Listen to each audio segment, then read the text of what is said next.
The first time Amy fell in love, she hadn't even seen the man's face. It happened between folded sheets and the smell of starch and soap, with her hands red from lye water and her back aching from scrubbing floors that would never stay clean. It happened in ink. The hotel in St. Louis was never quiet. Doors slammed. Boots thudded.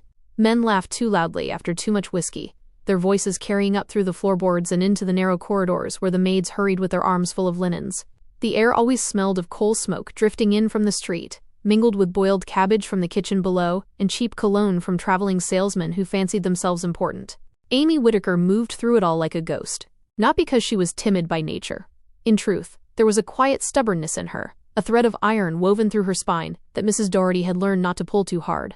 But she had also learned, early and without instruction, that invisibility was its own kind of protection. Room 12 needs fresh linens. Mrs. Doherty appeared in the doorway of the laundry room, spectacles sliding down her nose as they always did by mid-afternoon. Her gray hair was escaping its pins. And be quick about it. The gentleman is particular. Yes, ma'am. Amy wiped her hands on her apron and gathered the folded stack. Her fingers were chapped and raw from the lye soap. But she didn't wince. She had stopped wincing years ago. She was 22 years old, and already tired in a way that felt older. Not frail, never frail. There was nothing frail about her. She was soft, where a woman ought to be soft, and curved in ways that made men linger too long in doorways, their eyes traveling where they had no right to travel. Her hair, pale as harvested wheat, she kept pinned tightly at the nape of her neck. Loose strands had a way of inviting comment. She had learned to keep her eyes lowered. To move quickly, to give no one reason to notice her. Room 12 was at the end of the hall, facing the street. The occupant, a cattle broker passing through on his way west, had already gone down to breakfast. Amy knocked once out of habit, then let herself in. The room was tidy, no empty bottles, no boots kicked carelessly across the floor. She stripped the bed efficiently, shaking out the sheets with practiced snaps of her wrists. A folded envelope slipped from beneath the pillow and drifted to the floor, landing at her feet like a fallen leaf. She bent to pick it up. Her name was written across the front in a careful, deliberate hand. Miss Amy Whittaker. St. Louis, Missouri. Her breath caught. She knew that handwriting. She had answered the advertisement 6 weeks ago. It had been clipped from a newspaper and passed among the maids in the servants' quarters, as if it were some wicked joke. Clara had found it folded inside a discarded copy of the St. Louis Dispatch, and she had read it aloud with theatrical flair, one hand pressed to her chest. Respectable rancher in the Montana Territory seeks wife of good character. Landed. Financially stable. Intentions honorable. Bessie had snorted from her cot. Honorable intentions. That's what they always say. You ought to go, Clara had teased, elbows deep in dishwater later that evening, her eyes bright with mischief. You've the looks for it. And leave all this luxury? Amy had gestured at the cracked ceiling above her narrow cot, at the draft that crept through the window frame every winter, at the worn floorboards that splintered beneath her bare feet. But that night, she could not sleep. She lay awake listening to Clara's soft breathing, to the distant clatter of a carriage in the street below, to the creak and groan of the old building settling around her. And she thought about Montana. She had never seen it. Could hardly picture it. But the word itself felt like a breath of cold, clean air. By candlelight, she had written the letter. Her pen had trembled. She told him she worked hard. That she was honest.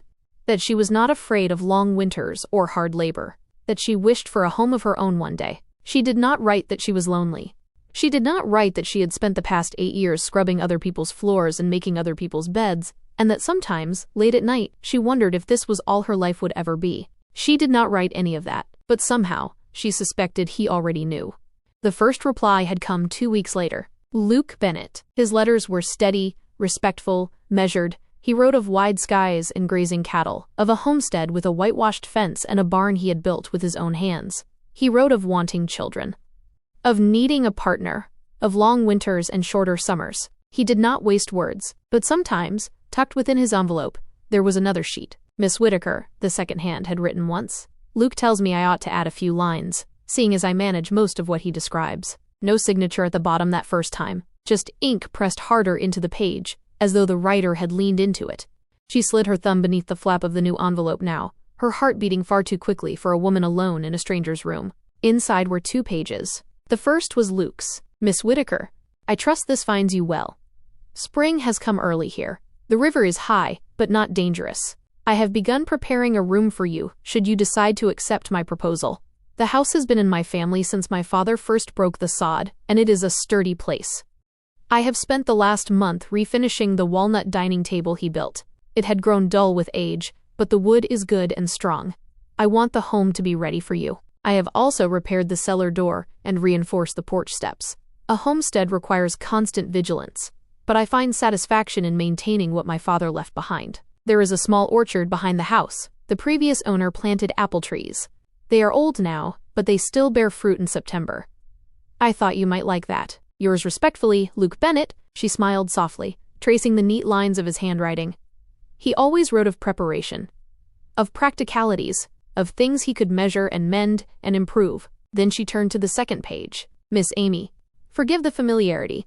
It seems strange to write to a woman who may one day stand in this kitchen I sit in now. Luke says I ought to describe the place proper.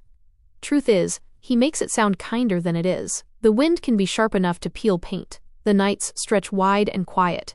But at dusk, when the sun falls low and turns the whole prairie to gold, there's not a sight on God's earth that compares. I sat out there last evening, just to watch it. Luke thinks I'm foolish. Maybe I am. But there's something about that hour, when the light goes soft, and the cattle settle, and the whole world holds its breath, that makes a man feel small in the best way. He paused there. She could almost feel it, the hesitation of the pen against paper. There's a cottonwood tree near the creek. Luke reckons it ought to be cut down. Says it's too close to the water, that the roots will cause problems eventually. I always argue otherwise. It bends in the storms but never breaks. I reckon some things are worth keeping even if they ain't practical. I don't know why I'm writing this. Luke's the one with the proposal. I'm just the hired man who talks too much about trees. But if you do come, and I hope you do, I'd be obliged if you'd save an evening for that sunset. Yours truly, Cole Harper. Her fingers lingered over the words. Yours truly. Such a small phrase. Such an ordinary closing, but something about the way he had written it, the slant of the letters, the press of the pen, made her chest ache. She pressed the letter to her heart before she could stop herself. Daydreaming, are you? Amy startled so violently she nearly dropped the envelope. Clara stood in the doorway, arms crossed, a knowing grin spreading across her round face. It's from him, isn't it? Clara asked, stepping inside and shutting the door with her hip. Your rancher? Amy nodded, still breathless. Well? What does he say? He says the river is high. Clara rolled her eyes. And he's refinishing a walnut table. Romantic. Clara settled herself on the edge of the freshly made bed, heedless of Mrs. Doherty's certain disapproval. What else? Amy hesitated. Then she handed her the second page. Clara scanned it, her eyebrows lifting slowly. This one writes prettier. He's only helping. He works for Luke. Helping. Clara's smirk deepened. If I didn't know better, I'd say he was courting you himself. Heat rose in Amy's cheeks. He is not. Didn't say he was. Said if I didn't know better. Clara folded the letter carefully and handed it back. What's he like? This Cole Harper. I don't know.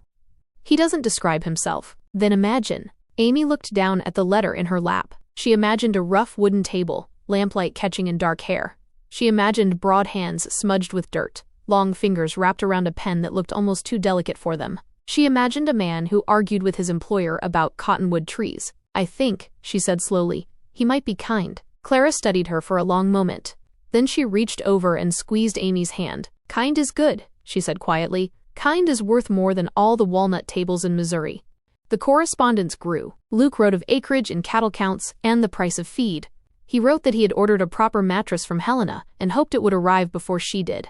He wrote that the women of Dry Creek had expressed interest in meeting her and that he trusted she would find them welcoming. Cole wrote of storms rolling in like armies across the prairie, of the way the horses snorted in the early morning chill and pressed their warm muzzles against his chest.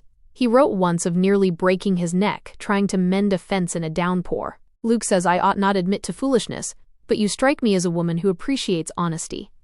Also, the fence held. She did appreciate honesty. She found herself writing more than she meant to. Mr. Harper, I have never seen a prairie sunset. In the city, the sky disappears behind brick and smoke. I try to imagine it as you describe, but I suspect my imagination falls short. I have seen the Mississippi at dawn, though. When I first came to St. Louis, I used to wake early and walk down to the river before my shift began. The light on the water, it was the same color as honey. I haven't thought of that in years. Perhaps we all have our cottonwood trees. She sealed the envelope before she could second-guess herself. You've a glow about you lately. Amy looked up from the pillowcase she was mending. Mrs. Doherty stood in the doorway of the sewing room, spectacles firmly in place, eyes narrowed. Do I, ma'am? Men write you letters, and suddenly you walk as if the floor is too fine for your feet. The older woman's voice was sharp, but not unkind. Don't let pretty words turn your head, girl. Words are cheap. Amy ducked her head. Yes, ma'am, but her smile lingered long after Mrs. Doherty had gone.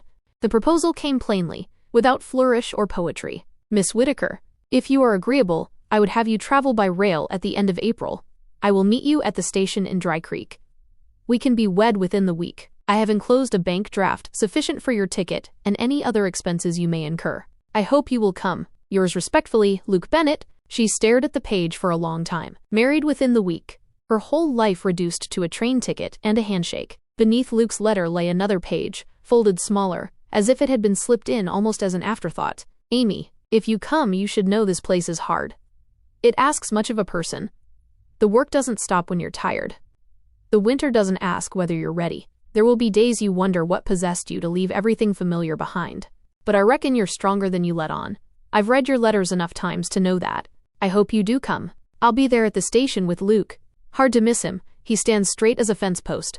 I'm the one likely leaning against something, pretending I ain't curious what you look like. Yours truly, Cole. The ink was darker there, pressed deeper. She touched the words. I've read your letters enough times to know that. I'm going, she told Clara that night. Clara dropped her spoon. It clattered against the tin bowl and rolled across the table. You are not. I am. You don't know him. I know enough. Clara studied her carefully. Her dark eyes searched Amy's face, looking for something. Hesitation, uncertainty, some crack in the resolve. She found none. Which one? Clara asked quietly. Amy swallowed. She didn't answer. The journey west was long and rattling. The train smelled of coal and sweat, and the livestock in the freight car behind them, pigs, from the sound of it, and one very unhappy rooster whose crowing pierced the rhythm of the wheels on the tracks. Amy sat stiffly by the window, gloved hands folded in her lap, her valise beneath the seat. The woman across from her was traveling to visit her daughter in Cheyenne. She talked for the first 2 hours without seeming to require any response. Amy nodded at appropriate intervals and watched the landscape transform through the grime-streaked glass. Fields blurred past, green and gold. Then towns thinned. Then the fields gave way to something else entirely. Nothing but land. Wide. Endless. Beautiful. She had never seen so much sky. At night, while the other passengers slept, she unfolded Cole's last letter and read it by the dim glow of the overhead lamp. The paper was soft now from handling, the creases deep. I'll be there with Luke at the station. Hard to miss him. He stands straight as a fence post. I'm the one likely leaning against something, pretending I ain't curious what you look like. She smiled in the darkness, pretending I ain't curious. She was curious too. The train shrieked as it slowed into Dry Creek. Amy pressed her palm against the window, steadying herself. Her heart was beating so hard she could feel it in her throat, in her temples, in the tips of her fingers. The station was little more than a wooden platform and a water tower. Dust rose in the wind, catching the afternoon light like spun gold. Beyond the platform, the prairie stretched to the horizon, undulating gently like a great golden sea. Amy gathered her skirts in one hand and stepped down carefully. And there they were. 2 men waiting. Luke stood tall, hat in hand, light brown hair gleaming beneath the afternoon sun. He was handsome, clean lines, steady gaze, broad shoulders beneath a well-cut coat. He looked like a man who owned things, like a man who measured lumber and ordered mattresses and planned for the future. Beside him, leaning casually against a support post, was a darker figure. Cole. He was taller than she had expected. Leaner. His shirt sleeves were rolled to the elbow, revealing forearms corded with muscle, browned by the sun. His hat sat low, shadowing his eyes, but even so she could see them, dark, watchful, fixed on her face. He straightened when she stepped off the train. For a moment, no one moved. The wind tugged at Amy's bonnet strings. Somewhere behind her, the conductor called out something about baggage. The rooster crowed one final, indignant protest. Luke stepped forward first. Miss Whittaker? His voice was exactly as she had imagined, measured, calm, steady as a fence post. Yes, she said softly. Please, call me Amy. He smiled, polite but restrained. Amy then. Welcome to Dry Creek. His hand closed around hers briefly. His grip was firm, his palm calloused but clean. He smelled of shaving soap and saddle leather. Then Cole removed his hat. Mom? Just that. But his gaze held hers, and something in her chest shifted. Recognition, not of face, but of spirit. Of ink pressed hard into paper. Of sunsets described in careful lines. Of a man who argued with his employer about cottonwood trees. Yours truly, he had signed every letter. He had meant it. You had a good journey? Luke asked. Yes, long. The train can be tedious. He was already moving toward her valise. I've arranged for a wagon. It's about an hour's drive to the homestead. Cole reached for the bag at the same moment. Their hands brushed, Luke's steady and deliberate, Cole's quick and warm. For a heartbeat, neither man released the handle. Then Cole stepped back. I'll fetch the team, he said, and turned toward the stable. Amy watched him go. His stride was long and easy, unhurried. He moved like a man accustomed to open spaces, to walking without walls on either side. He's been with me 3 years, Luke said. Best hand I've ever had. He writes well, Amy said. Then, realizing how that sounded, his letters. The descriptions, they're quite vivid. Luke's expression was unreadable. He always had a way with words. The wagon was weathered but well maintained. Cole helped Luke secure her valise in the bed, his movements efficient and practiced. When he offered his hand to help her up into the seat, his palm was warm and his grip was sure. Steady now, he murmured. His fingers lingered a moment longer than necessary. Or perhaps, she only imagined it. Luke climbed into the driver's seat and took up the reins. Cole settled himself in the bed behind them, long legs stretched out, one arm hooked casually over the side rail. The wagon lurched forward. It's beautiful, Amy said softly, her gaze sweeping across the prairie. The grass rippled in the wind like waves on water. The sky arched overhead, impossibly vast, impossibly blue. Wait until sunset, Cole said from behind her. She turned to look at him. His hat was pulled low against the sun, but she could see the curve of his mouth. I intend to, she said. His smile deepened. The road was little more than 2 parallel tracks worn into the earth. Luke pointed out landmarks as they traveled. A creek where he had once pulled a calf from the mud, a stand of pines that marked the boundary of his property. A distant rise he called Fox Hill for reasons lost to memory. Amy listened, nodded, asked questions, but her awareness kept drifting backward. To the man sitting quietly behind her, to the weight of his gaze on the back of her neck, to the memory of his handwriting, slanting across the page. I reckon you're stronger than you let on. She hoped he was right. The homestead appeared gradually, resolving from the prairie like a photograph developing in solution. A house, whitewashed and tidy, with a porch across the front and curtains visible in the windows. A barn, red and substantial, its doors standing open. Fences, straight and true, enclosing paddocks where horses dozed in the afternoon sun. And there, near the creek, a cottonwood tree. Amy recognized it immediately. It was old, its trunk thick and furrowed, its branches reaching wide and slightly asymmetrical. One limb dipped lower than the others, bending toward the water as if in perpetual supplication. That's it, isn't it? She said. Luke glanced at her. The tree? Yes. I keep meaning to have it taken down. No, Cole said quietly. Luke sighed, long-suffering. So he keeps telling me. Amy smiled. The house was small but immaculate. Luke showed her through each room with quiet pride. The kitchen with its polished walnut table, the parlor with its braided rug and neatly curtained windows, the bedroom at the end of the hall with its proper mattress and fresh linens. I hope it will suit, he said. It's more than I expected, she said honestly. He nodded, satisfied. Supper is at 6. Mrs. Albright from the neighboring homestead has agreed to cook for us this week. I thought you might need time to settle in. Thank you. That's very thoughtful. He hesitated in the doorway. Amy, yes? I know this arrangement is unconventional. But I meant what I wrote. I intend to be a good husband to you. His gaze was earnest, almost vulnerable. She saw the weight of expectation in his shoulders, the careful restraint of a man who had learned to hide his feelings behind practicality. I believe you, she said. He nodded once, sharply, and left her alone. She unpacked her valise slowly. Her few dresses went into the wardrobe, her brush and comb on the washstand, her Bible on the nightstand beside the bed, and her letters, all of them, Luke's and Cole's alike, into the drawer of the small writing desk beneath the window. She was folding the empty valise when a knock sounded at the door. Come in. The door opened. Cole stood in the threshold, hat in hand. Sorry to disturb. Luke sent me to fetch water for the cistern, but I thought... He stopped, seemed to reconsider whatever he had been about to say. I wanted to make sure you had everything you need. I think so. He nodded, but didn't leave. The silence stretched between them, filled with everything neither of them knew how to say. The cottonwood, Amy said finally. I'm glad you argued to keep it. His expression softened. You remembered that. I remember everything you wrote. The words hung in the air between them. Cole's fingers tightened around the brim of his hat.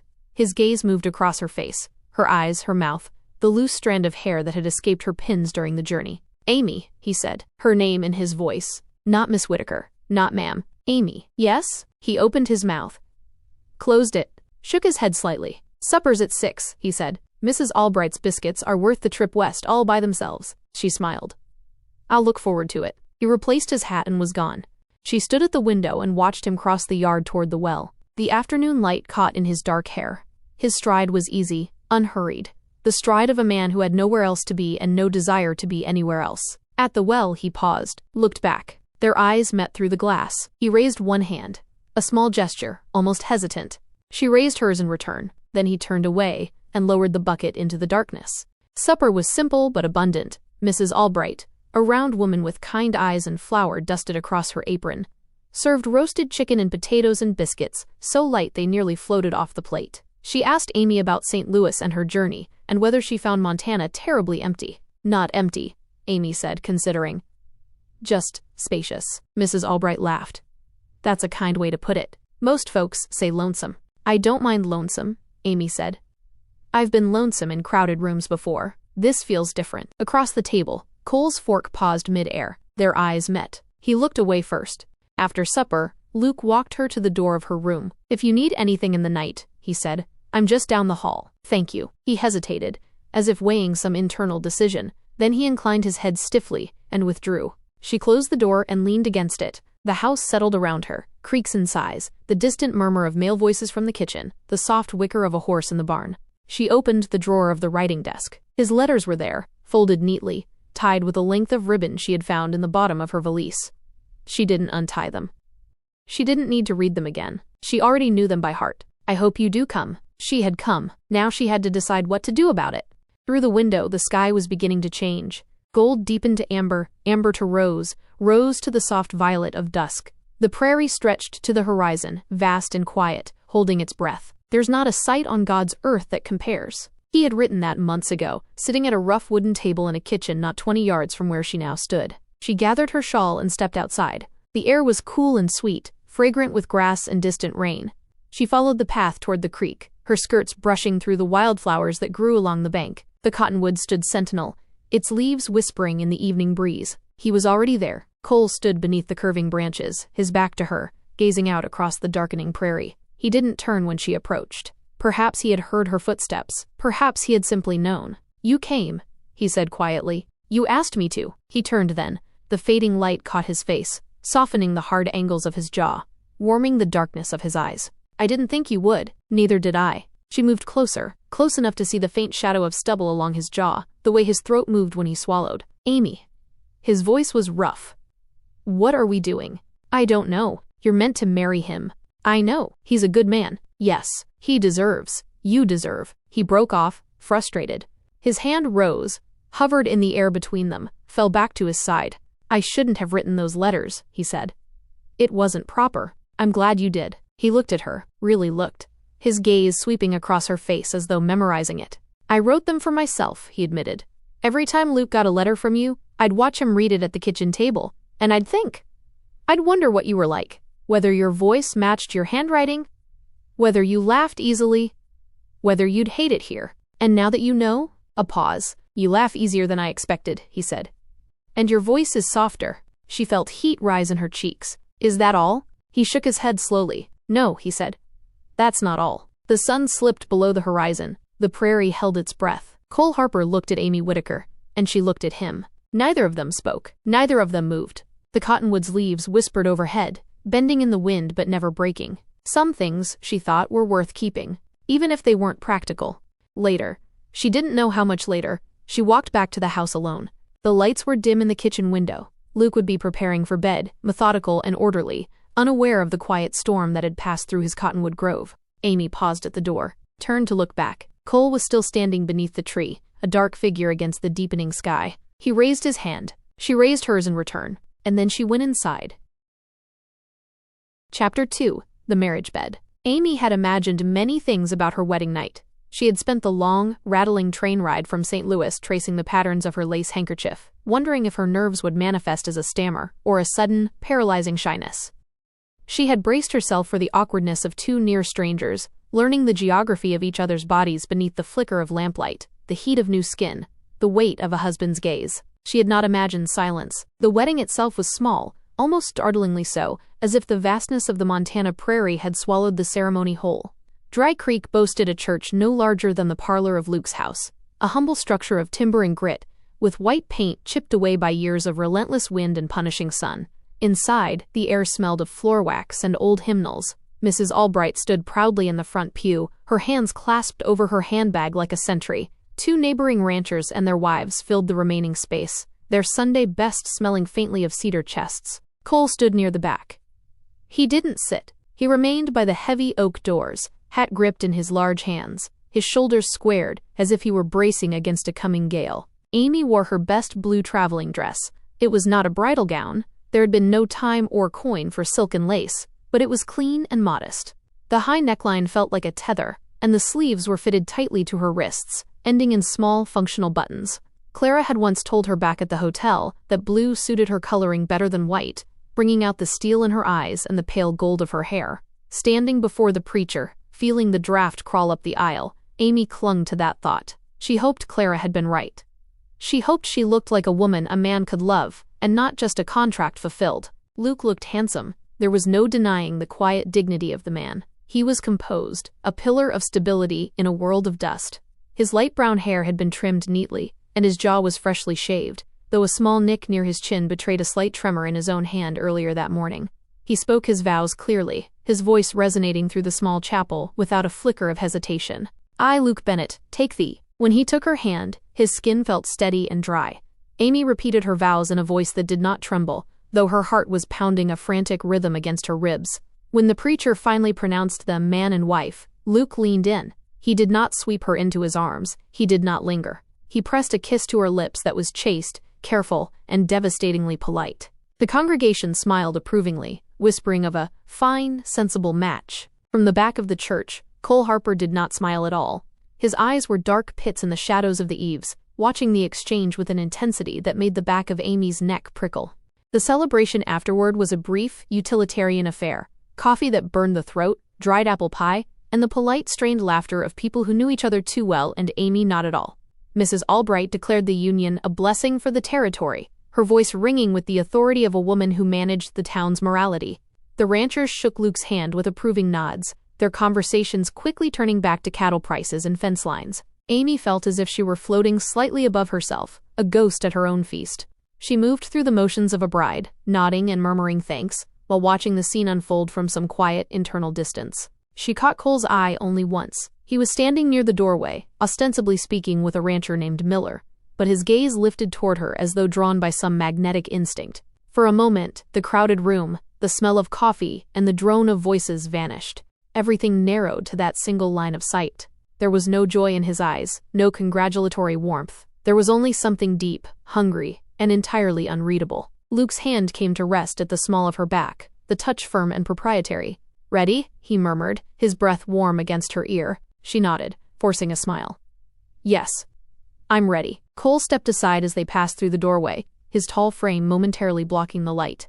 The afternoon sun was blindingly bright, reflecting off the golden prairie grass enough to make her squint. "Congratulations," Cole said. His voice was low, vibrating in a frequency that seemed to skip over Luke and land directly in Amy's chest. "Thank you," she replied, her voice sounding small even to her own ears. Luke clasped Cole's shoulder in easy, masculine familiarity.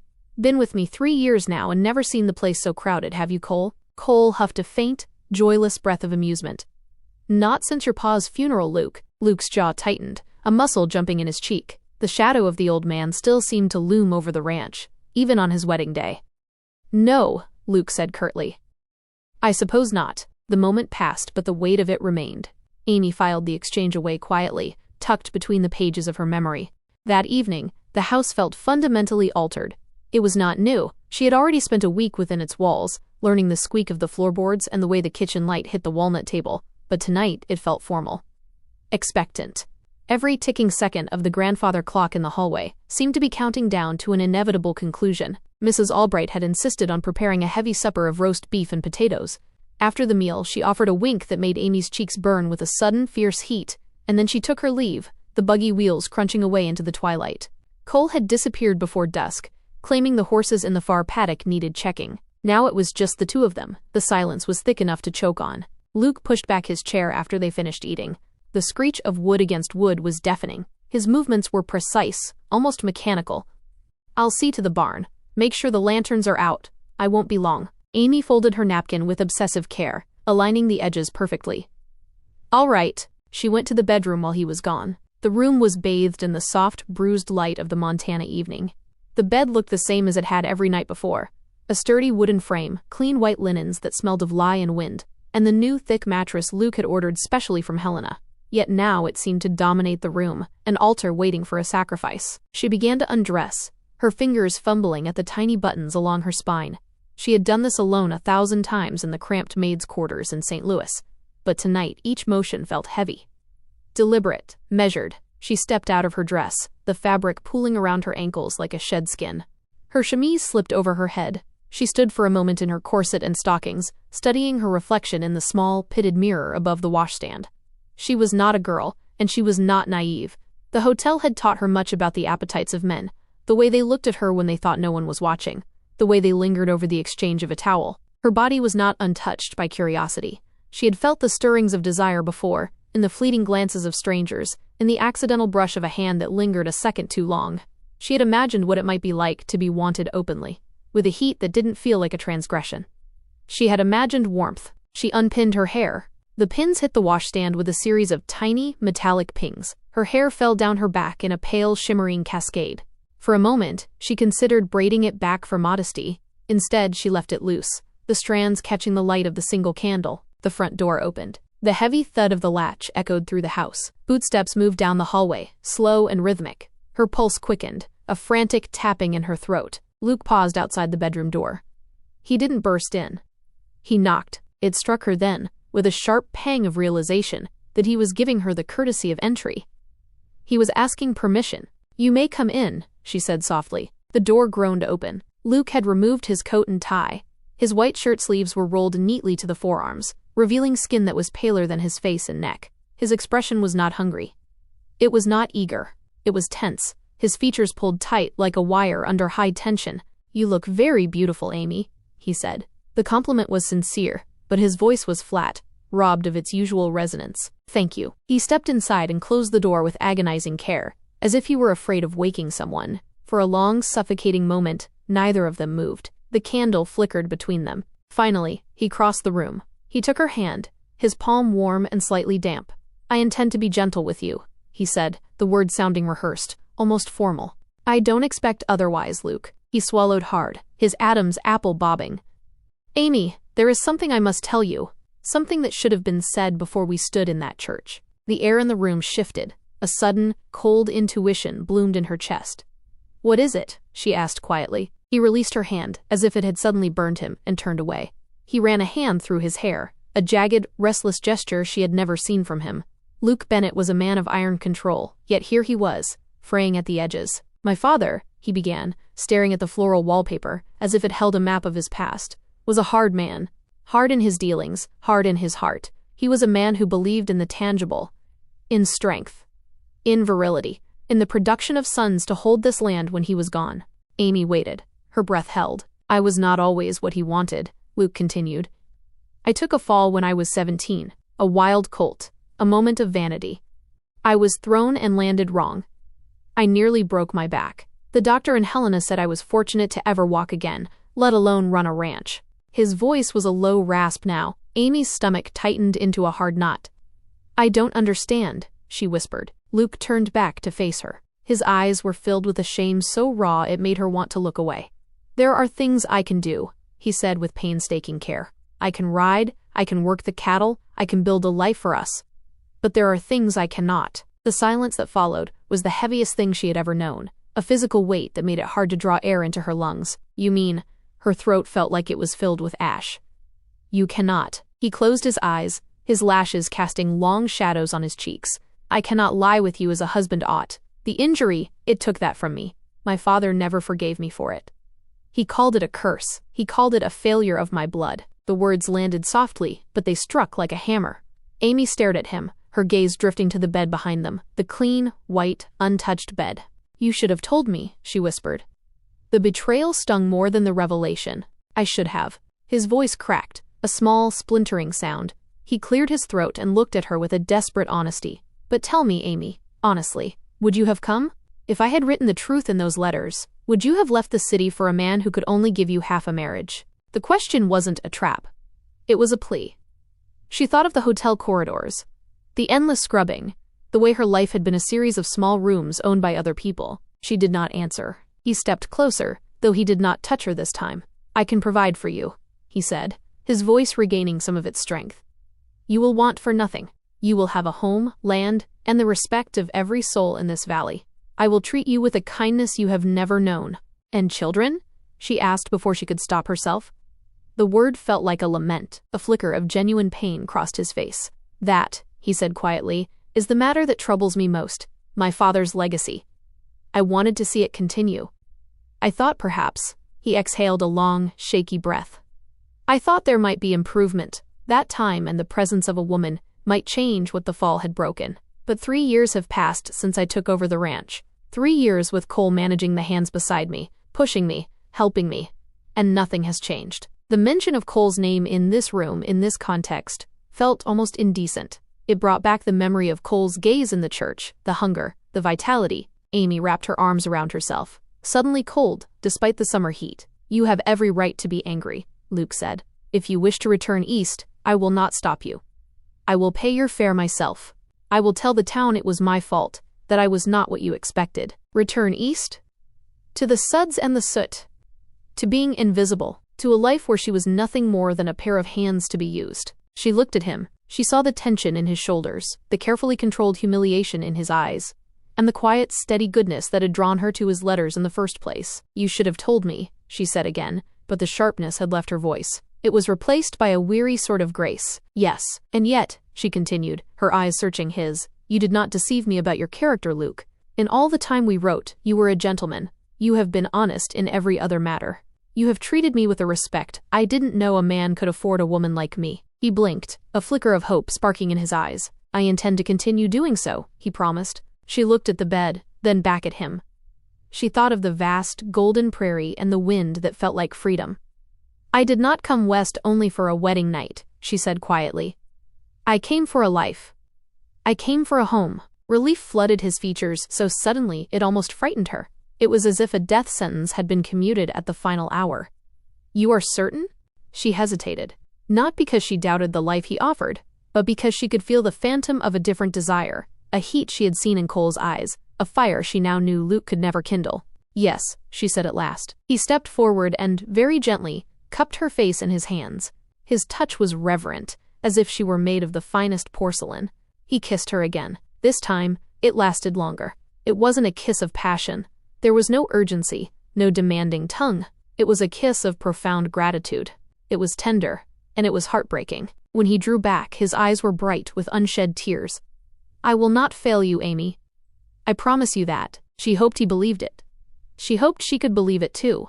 They lay side by side that night, two strangers in a large bed. They were fully clothed beneath the covers at first, the fabric of her chemise and his undershirt creating a barrier of cotton.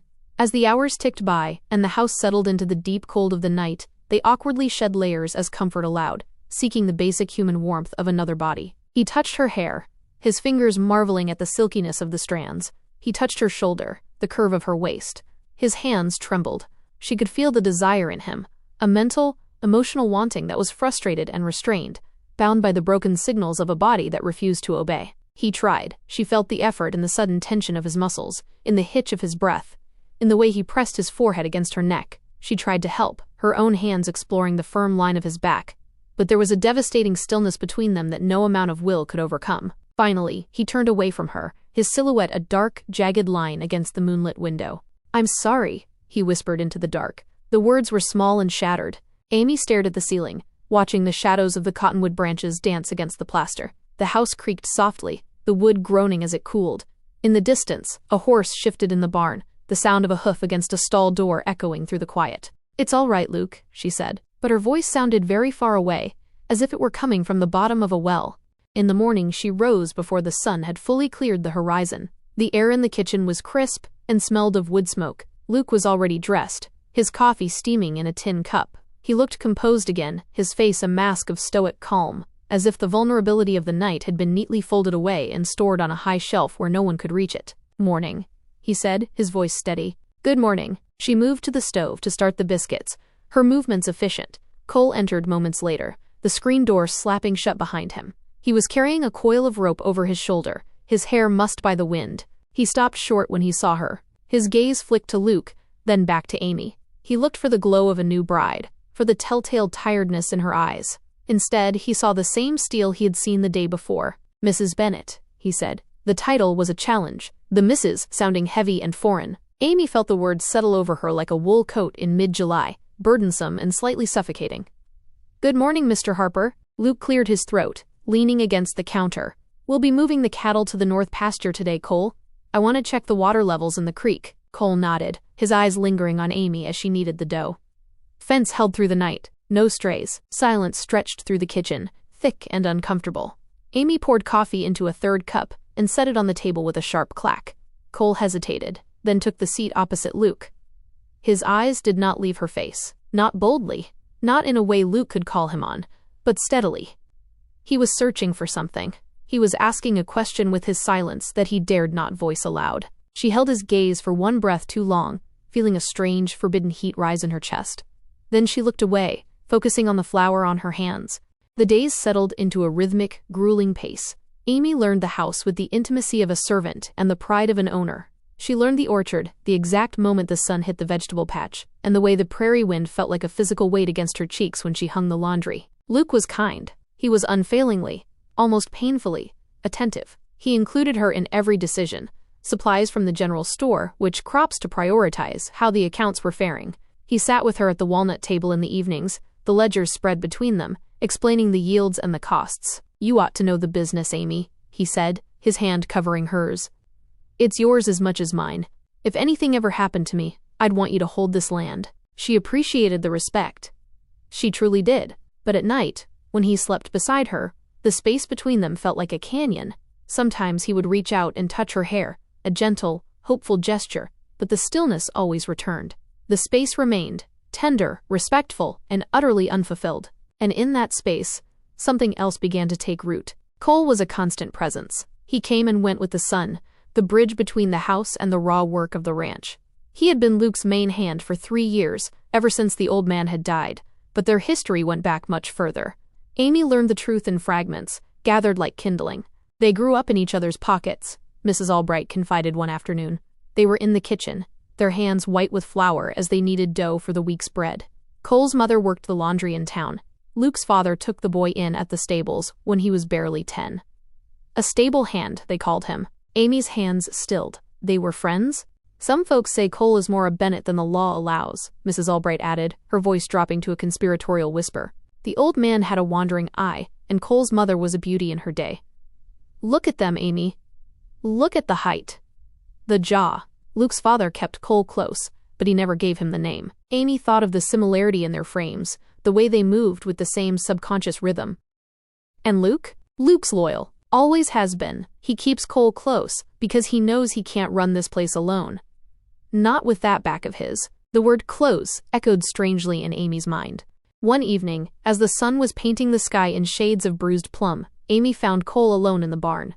He was sitting on a low stool, a lantern casting long, flickering shadows as he mended a broken bridle. "You work too late, Mr. Harper," she said gently, her voice echoing in the rafters. He looked up, startled. The light caught the sweat on his brow and the dark fringe of his lashes.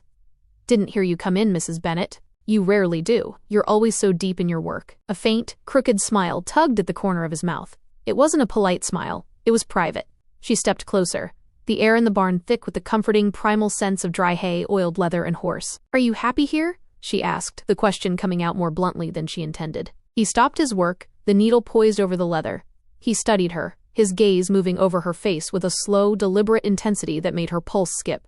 "I've been here most my life," he said. "First as a boy in the dirt, then I went off, worked some spreads down south, drifted a bit. Came back 3 years ago when Luke's PA passed. Luke needed someone he could trust to run the hands proper. And before that? When you drifted?" He shrugged, a ripple of muscle beneath his sweat-stained shirt. "I saw things. Lived fast. But the land always pulls you back." There was more there. She could feel the unspoken history between them, a tension that had been building since she stepped off the train. "Do you ever wish for something of your own?" she asked quietly. "Something that isn't Luke's?" His gaze dropped to her mouth. lingering there for a heartbeat that felt like an hour. Then his eyes lifted back to hers, dark and burning. "Every damn day," he said. The barn felt smaller suddenly. The shadows seemed to press in, the air growing warmer, heavier. "Does Luke know that?" she whispered. Cole's jaw tightened, the bones sharp beneath his skin. "Luke knows most things," he said, his voice dropping to a rough growl. "He knows what he has. And he knows what he can't keep." The implication hung in the air, thick and dangerous. Amy stepped back, her heart hammering against her ribs. The boundary had been pushed, the polite veneer of the ranch cracked wide open. I should get supper started," she said, her voice breathy. "Yes, ma'am," but his voice followed her as she turned away. And as she walked back to the house, she could feel his eyes on her, not as a ranch hand looks at a boss's wife, but as a man looks at the only thing in the world he truly wants. The marriage bed remained untouched in the house, a monument to a broken promise. And somewhere beyond the fences, under the vast indigo sky, the old cottonwood tree bent in the wind, its branches reaching for the water, swaying but refusing to break. Chapter 3. The Proposition. The first time Amy truly understood the depth of the shadow cast over her marriage, it wasn't a surprise. The silence of the house didn't fall upon her like a sudden winter storm. It had been the steady, freezing hum of their lives since the very hour the preacher had closed his book. Winter had come and gone once already, a brutal season of white-knuckle survival that had buried the homestead in drifts as high as the porch eaves. Now, spring returned to the prairie in hesitant, aching waves of green. The river ran high and turbulent, choked with snowmelt, much like the torrent of uncertainty that had surged through Amy since that first night. From the outside, the Bennett homestead looked the very picture of pioneer prosperity. The fences stood straight and proud, the cattle were fattening well on the new grass. The house even boasted fresh white paint along the porch rail that gleamed like a promise in the morning light. Inside, however, the order was a mask for a hollow center. Amy had been married nearly a year. She was a wife in name, a housekeeper by trade, and a companion by courtesy. But she remained as she had arrived, a woman waiting for a fire that had been extinguished before she even stepped across the threshold. She remembered the wedding night with a clarity that still made her throat tight. Luke had sat her down on the edge of that sturdy wooden bed, his face a mask of such profound agony that she had initially feared he was dying. He had confessed his secret then, the fall at 17, the broken signals of his body, the doctor's grim prognosis. But he had offered her a sliver of hope that night, a desperate, fragile wish that her presence, her beauty, and the healing power of a true union might mend what was shattered. "I thought it would heal," he had whispered into the dark that first night, his back turned to her. "I thought if I had a reason to be whole again, I would be." But as the months bled into a year, that hope had curdled into a bitter, stagnant reality. The healing never came. The miracle remained a ghost. At first, she had treated him with a profound, aching patience. She had been gentle, almost maternal in her care, trying to show him that her value for him wasn't tied solely to the marriage bed. She held his hands, tracing the lines of his palms as if reading a map of a shared future that didn't require the heat of skin. But as the seasons turned, the silence between them didn't soften. It hardened. It became a wall. Luke lay on his side, his back a barricade of muscle and regret, staring into the dark long after she pretended to sleep. Absence is a loud thing. It echoed in the empty spaces of the house, in the way they avoided each other's eyes over the morning coffee, and in the heavy, unspent air of their bedroom. By late spring, the pressure began to seep in from the outside world, as cold and persistent as a mountain draft. The community of Dry Creek was small, and its curiosity was a sharp, probing thing. At the general store, Mrs. Harlan's glances lingered too long on Amy's waistline, her eyes searching for the telltale thickening of a woman with child. The church matrons smiled in ways that felt sharp around the edges, their voices pitched in that high, false key of neighborly concern. "No little one yet, dear?" they would ask, their fans snapping like shutters against the heat. "Soon, I'm sure," Amy would reply, the lie tasting like ash. "Luke wants everything in order first." Luke learned to nod without expression, his jaw set in a permanent line of defense. But inside the house, the shame of his failed recovery made him a ghost in his own hallways. He no longer looked at her with the hope of a man expecting a miracle. He looked at her with the morning eyes of a man who had already lost her. One evening, as twilight painted the fields in molten gold, Amy stood at the kitchen window. Outside, Cole Harper was repairing a section of fence near the great cottonwood tree. She watched him, unable to look away. His movements were sure and rhythmic, the swing of the hammer, the tension of his back as he pulled the wire taut. Sunlight caught in the dark, unruly waves of his hair, and his sleeves were rolled high, exposing forearms dusted with prairie grit and corded with muscle. He wiped sweat from his brow with the back of a gloved hand, a gesture so raw and masculine, it made Amy's breath hitch in a way it never did for her husband. She had grown accustomed to noticing him. She knew the way he moved, the scent of cedar and hard work that trailed after him, and the way his eyes seemed to find her even when he was across a field. That realization frightened her.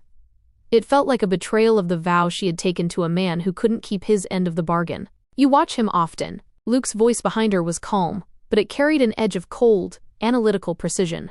She turned, her heart hammering. He works hard, Luke. He's been out there since dawn. So do I. The statement wasn't born of jealousy. It was a statement of fact, stripped of emotion. Luke walked to the window, standing beside her but keeping a careful, respectful foot of space between them. He studied Cole for a long moment, watching the younger man hoist a heavy post as if it weighed nothing. He'll make a good ranch of his own someday, Luke said, his voice distant. He has the vitality for it, the strength. Amy swallowed hard, the back of her throat dry. He seems content here. He's loyal to you. Luke's jaw tightened. Loyalty is a fine thing, Amy.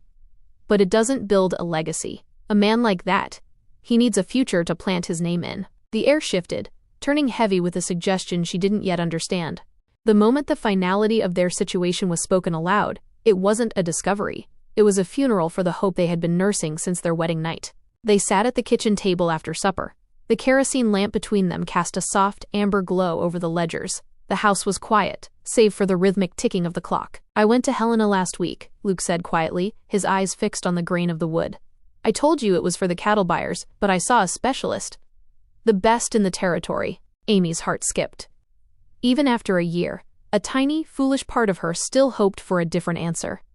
And? Luke's fingers tightened around his coffee cup until his knuckles turned white. He looked up, and the hollow look in his eyes was devastating.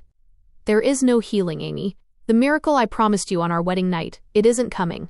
The doctor says the damage to my spine is absolute. I will never be the husband you need. The words were stones falling into a still pond. Amy felt a strange, hollow ache in her chest.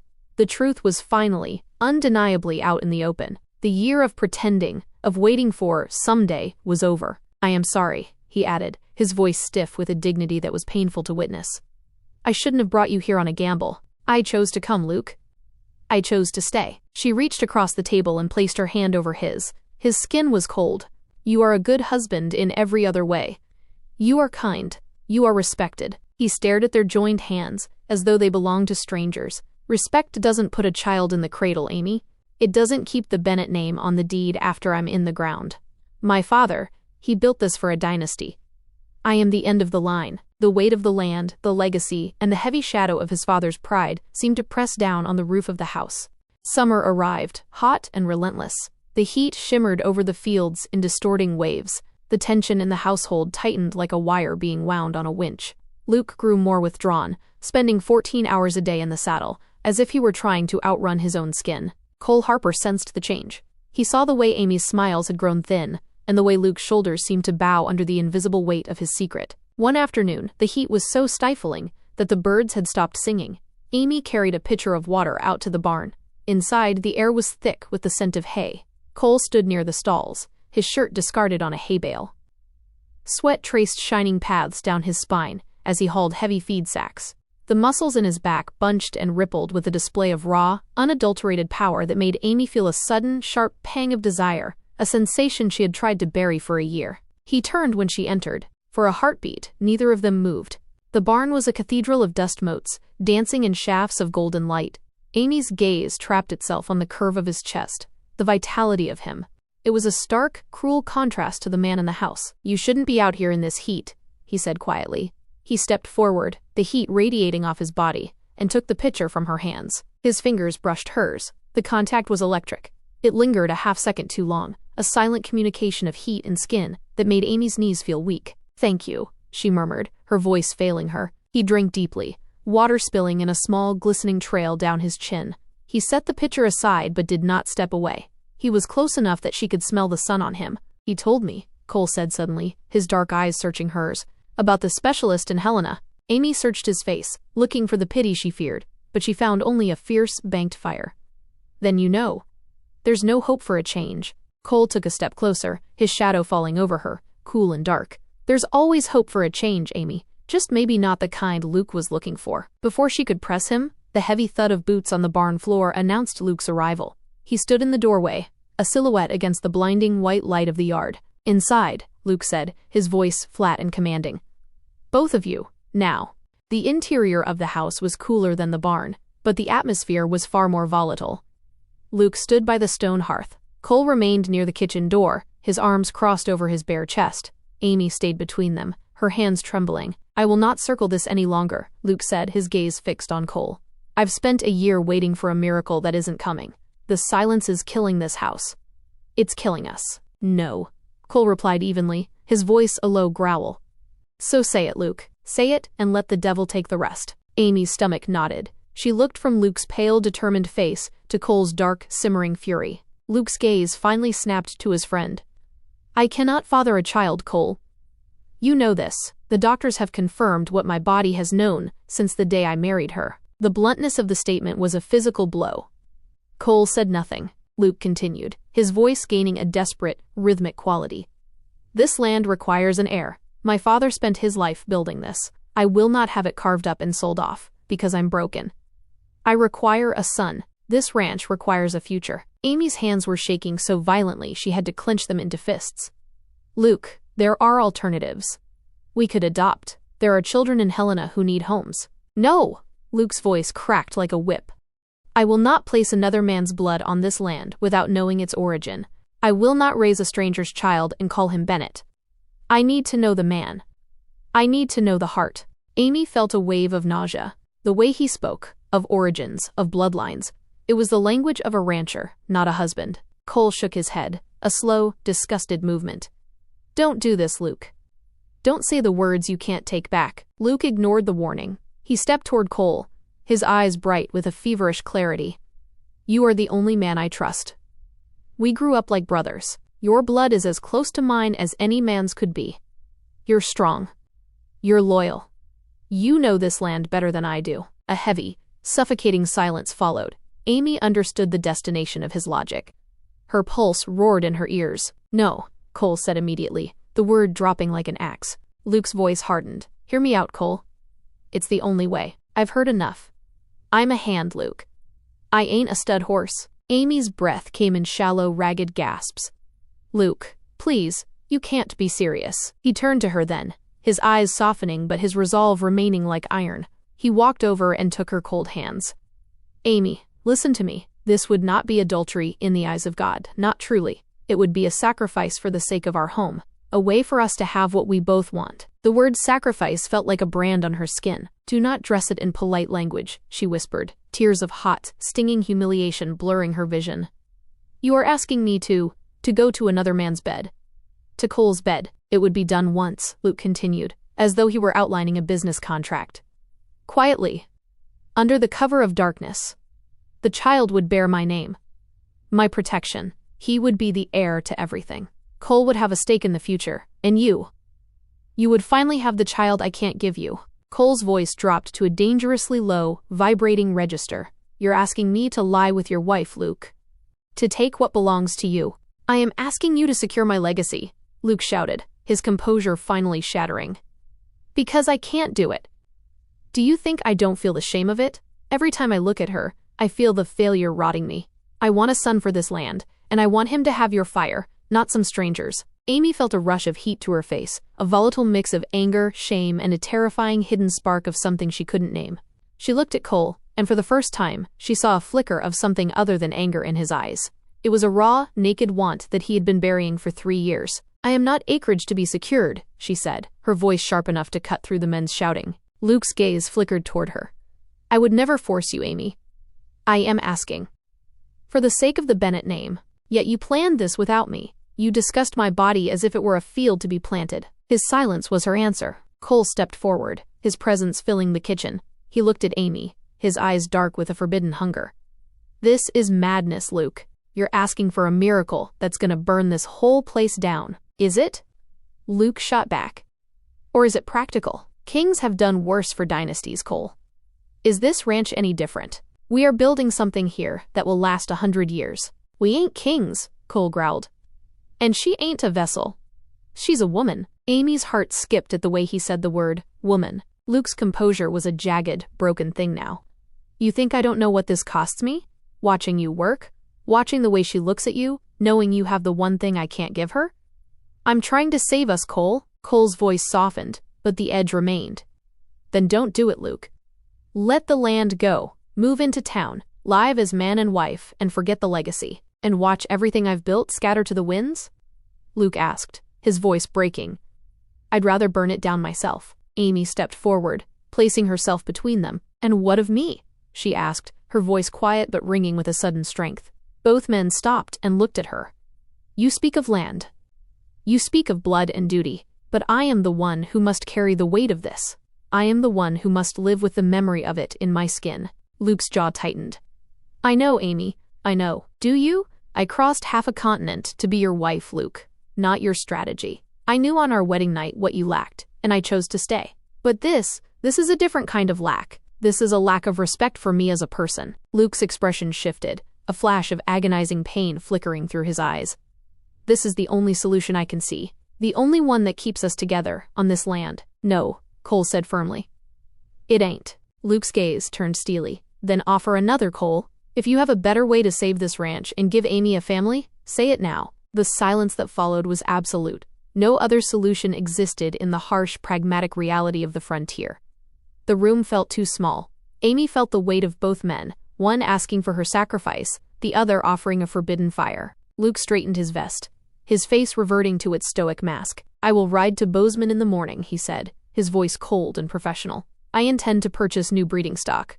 A bull. A strong line to improve our herd. The symbolism struck Amy like a physical slap. Cole's eyes flashed with a sudden, violent light. Luke met Cole's gaze evenly. While I am gone, he said quietly, I want you both to think. Think about the winter we just survived. Think about the future of this valley. Think about the life we could have if we just have the courage to take it. Amy felt her pulse falter. You presume much, Luke, to leave us here with this between us. I presume necessity, Luke replied. He didn't look back as he walked out of the kitchen. Before dawn the next morning, the sky lay pale and cold, a wash of bruised gray and silver. Frost clung to the porch rail, glittering like crushed diamonds. Luke saddled his horse in the barn in total silence. Amy stood by the porch steps, her shawl wrapped tightly around her shoulders, her breath hitching in the frigid air. Cole lingered near the barn doors, his jaw set, his eyes shadowed by the brim of his hat. He looked like a man standing on the edge of a precipice. Luke mounted his horse without looking at either of them. He adjusted his saddlebags, his movements efficient and distant. I will return in a week, he said, his voice carrying clearly in the still morning air. No one answered. The only sound was the jingle of the bit and the restless shifting of the horse. The bull I'm looking at is proven, Luke added, his voice oddly detached. Strong. Reliable. I won't settle for less. Amy felt something inside her soul fracture. It was as if he were making the decision for her, stripping away her agency until she was nothing more than a part of the ranch's machinery. Luke finally turned his head to look at her. There was no cruelty in his eyes, only a haunting, desperate determination. I expect you both to think carefully, he said. Cole stepped forward, his voice a low, dangerous rumble. I've already thought, Luke. Luke's gaze held his for a long, agonizing moment. And? Cole did not answer. He simply stared, his eyes burning with a defiance that Luke chose to ignore. For what felt like an eternity, the three of them stood suspended in the fragile quiet of the early morning. Then, with a sharp click of his tongue, Luke turned his horse toward the open road. The prairie stretched endless and indifferent before him. Amy watched as his figure shrank against the horizon, a small, dark speck moving into the vastness of the Montana territory. The sound of hooves faded into the sighing of the wind. Silence settled over the homestead, heavy, intimate, and terrifying. Amy became acutely aware of Cole's presence beside her. She didn't turn to look at him, but she could feel the heat of him, the sheer physical gravity of the man Luke had chosen to be her undoing. They did not touch. They did not speak. But the space between them was no longer empty. It was charged with the electricity of a coming storm. Luke's proposition hung in the air like the scent of wood smoke before a fire. And for the first time since stepping onto Montana soil, Amy understood that the future would not be decided by cattle or contracts, but by the dangerous desires of three human hearts. As Cole finally turned to look at her, his eyes dark with an invitation that was as much a threat as it was a promise, Amy knew that by the time Luke returned, the marriage bed would no longer be a place of silence.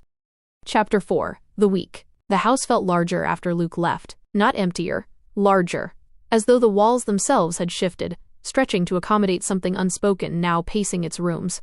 The silence that settled over the kitchen was different from the usual quiet of morning. It had weight to it, a presence like the held breath before the first crack of thunder. Amy stood at the kitchen table long after the sound of Luke's horse had faded into the horizon.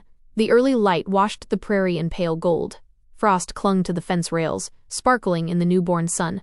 Somewhere in the distance, cattle lowed softly, their voices carrying across the crisp, thin air. Behind her, she heard the heavy creak of the porch boards under Cole's boots. Neither of them turned. It was as if facing one another too soon might ignite something neither could yet contain. The awareness of being alone, truly alone, pressed against her ribs like a second heartbeat. For a year, Luke had been the buffer, the silent wall between them. Now, that wall had ridden toward Bozeman, leaving only the wide, terrifying space of the Montana Territory. "I'll see to the north fence," Cole said finally, his voice rough from the cold. Amy nodded, though he could not see it. "I'll start the bread." A pause. The floorboards groaned as he shifted his weight, his presence a physical heat she could feel through her wool shawl. "Mrs. Albright's coming by tomorrow," she added, her voice sounding small in the vastness. "For eggs, I'll be in the fields." Of course. The door closed behind him with a finality that made the kitchen feel suddenly subterranean. Amy exhaled slowly, a breath she hadn't realized she'd been holding since the wedding night. A week, 7 days stretched ahead of them like open land, wide, exposed, impossible to cross without leaving footprints. 7 days with no Luke, no watchful neighbors, no errands to town to break the tension. Just the two of them, the house, the barn, and the vast sky watching over it all like a silent, indifferent witness. She pressed her palm flat against the scrubbed pine of the kitchen table and tried to steady her heart. It refused to be steadied. The first day passed in careful, strategic avoidance. Cole worked the farthest stretches of fence, the ones that bordered the creek nearly 2 miles from the house. Amy busied herself inside with washing, mending, and scrubbing already clean surfaces until her hands were raw. She baked bread that didn't need baking and rearranged the pantry until every jar of preserved peaches sat in perfect, terrifying alignment. When their paths finally crossed at midday, it was by necessity. She carried a heavy wooden pail toward the well, just as he returned from the barn. He had been chopping wood. She'd heard the rhythmic, violent thud of the axe from the kitchen, each strike landing like a heartbeat. "I've got that," he said quickly, reaching for the bucket before she could protest. "I can manage, Cole." "I know you can." The words landed heavier than intended. Their hands met on the iron-bound handle. For a moment, neither released it. Amy felt the warmth of him even through work-worn skin and calluses. His thumb brushed against her knuckles. A simple accident, yet it felt like a bolt of lightning. Her breath faltered. He stepped back first, his jaw tight. "I'll haul it," he muttered. She let him. All afternoon, she felt the imprint of that brief touch like a brand. Every time she lifted her hand to push a stray hair from her face, she remembered the roughness of his skin. That night, she lay awake in the bed she shared with Luke. The space beside her was cold, yet she felt more crowded by Cole's presence in the bunkhouse than she ever had by her husband's presence in the room. The second and third days brought work that conspired against their distance. A section of fencing near the creek had come loose in the wind, posts needed resetting, and it was work that required 2 pairs of hands. Amy tied her skirts up higher than usual, bearing her boots to the mud, and followed him down to the water's edge. The cottonwood tree swayed gently above them. The same tree he had once written about in those letters, she still kept hidden beneath her chemises. "Luke always said it should be cut," she murmured, watching the leaves dance. Cole glanced up, shielding his eyes from the glare. "Still think it's worth keeping, even if it bends in the wind. Especially then. Things that don't bend, break." She met his eyes, and the air between them became thick enough to choke on. Something quiet and old passed between them. Words carried across miles before their bodies had ever stood this close. She remembered the curve of his handwriting, the way he'd pressed harder on certain words as though willing her to feel their weight. He handed her a coil of wire. Their fingers lingered this time. Neither pretended it was accidental. "I won't do it out of command," he said suddenly, his voice low and dangerous. She swallowed. "I know. I won't be told when or how to touch you, Amy. You've made that clear. That ain't pride talking," he said, stepping closer until she could smell the cedar and sweat on him. "What is it then? You deserve more than a transaction. You deserve more than being an entry in a ledger." The words stirred a terrifying tenderness in her chest. She straightened slowly, the wire forgotten in her grip. "If this is to be done," she said, her voice trembling, "let it be done without shame." "You don't owe him this," he replied. "He believes I do. He believes the land demands it." "What do you believe?" The question echoed, across the creek, across the prairie, across the year of silence she had endured. Amy looked toward the house in the distance, the white paint, the straight fences, the beautiful hollow shell of her marriage. "I believe I came here to build a life," she said softly, "and I will not let that life be ruled by ghosts." The 5th day brought the storm. It rolled in fast, the way prairie storms do, building on the horizon for hours in a bruised purple line, then sweeping across the land with sudden, overwhelming force. Wind bent the grass flat. Thunder cracked overhead, so close it seemed to split the sky. They ran for the barn together, the rain soaking through her cotton dress and his wool shirt in seconds. By the time they reached the heavy doors, they were both breathless and drenched. Inside, the barn smelled of dry hay and damp earth.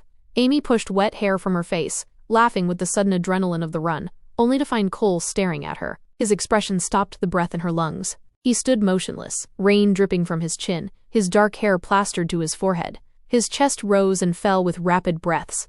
She realized then what he saw, her thin cotton dress clinging to her, the fabric gone translucent with water, revealing the silhouette of her body beneath. "You're shivering," he said, his voice a rough velvet. "It's only the rain." Lightning split the sky beyond the open doors, illuminating them in a stark, white flash. Thunder followed immediately, shaking the very earth. He stepped closer, approaching as though she were something sacred. "I've fought this," he said quietly, "every day since you stepped off that train, and I saw you looking for a man who wasn't me." Her pulse thudded in her ears. "Why did you fight it, Cole?" "Because he's my friend, and because I thought I could be stronger than the want." "And now?" She lifted her chin, her eyes searching his. "I am a woman, Cole, not a vessel, and not a secret to be kept." The space between them closed not in urgency, but in gravity. His hand rose, hesitated, then brushed a damp strand of hair from her cheek. The touch was so reverent it made her eyes flutter shut. "Cole," she breathed. It wasn't a warning. It was a prayer. He bent his forehead to hers. "If we do this," he whispered against her skin, "it won't be halfway. I won't pretend I'm doing it for him. I don't want halfway." The first kiss was tentative, testing the depth of the current. His lips brushed hers once, twice, a soft, searching pressure. Then her mouth parted beneath his, and the second kiss carried the weight of a year's worth of suppressed hunger. His hands cradled her face, his thumbs tracing her cheekbones, while hers fisted into his damp shirt. The rain drummed against the barn roof, drowning out the world, drowning out the memory of Luke, drowning out everything but the heat of the man holding her. He lifted her gently, settling her atop a stack of folded blankets near the stall wall. The hay beneath was soft and fragrant. Every movement paused for a heartbeat, his eyes meeting hers, asking the question. She answered by drawing him down. When his hands traced the curve of her waist, she arched toward him. When his lips brushed the sensitive hollow of her throat, she felt the slow, exquisite realization of being wanted for herself alone. "You're beautiful," he murmured, his voice thick with wonder. "God, Amy, you're so beautiful." His fingers found the buttons of her dress. He worked them slowly, deliberately, pressing a kiss to every inch of skin revealed. She reached for him in return, pushing his soaked shirt from his shoulders, spreading her palms across the heated, corded muscle of his chest. "I've wanted you," she confessed, her voice a broken whisper. "Since the first letter." His breath caught. "I read your letters to him, Amy. I shouldn't have, but I couldn't help it. I wanted to know the woman who spoke of the wind that way. You did know me. Not like this." His mouth traced downward, following the path of water droplets to the swell of her breast. She gasped as the sensation shot through her like the lightning outside. She felt herself opening to him, all pretense stripped away by the storm. When he finally moved to join with her, it was not the transactional act Luke had envisioned. It was deeper than fire. It was the feeling of coming home to a place she had only ever seen in dreams. She felt him fill her completely, and the sound she made was half gasp and half sob. He stilled, his eyes searching hers. "All right? More than all right," she whispered, wrapping her legs around him, drawing him into the center of her world. "Don't stop, please." He moved then, slowly at first, then with a mounting, desperate urgency that matched the rhythm of the rain. She met him stroke for stroke, her hands gripping his shoulders, her heart hammering against his. "Come with me," he breathed. "Stay with me, Amy." She did. The pleasure broke over her in waves, and she said his name until it was the only word left in the language. Afterward, they lay tangled in the blankets. The rain had softened to a steady, rhythmic hush. Neither spoke of Luke. Neither spoke of the breeding stock or the legacy. "I never wanted to take anything from him," Cole murmured, his thumb tracing the line of her jaw. "You didn't take this," she said softly. "I gave it." He looked at her, his eyes dark and unreadable. This wasn't duty. No, they had crossed a line, but the line had been dissolving long before Luke rode away. It had started with a letter about a cottonwood tree and ended with a surrender that was entirely their own. When they finally rose to return to the house, the storm had passed. The prairie stretched clean and shining beneath a washed sky. Nothing looked different, and yet everything had changed. As they walked back side by side, hands brushing but not quite clasped, Amy understood. This had never been about Luke's proposition. It was about the choice of a woman who refused to be ruled by silence. That night, she did not sleep in the bed she shared with her husband.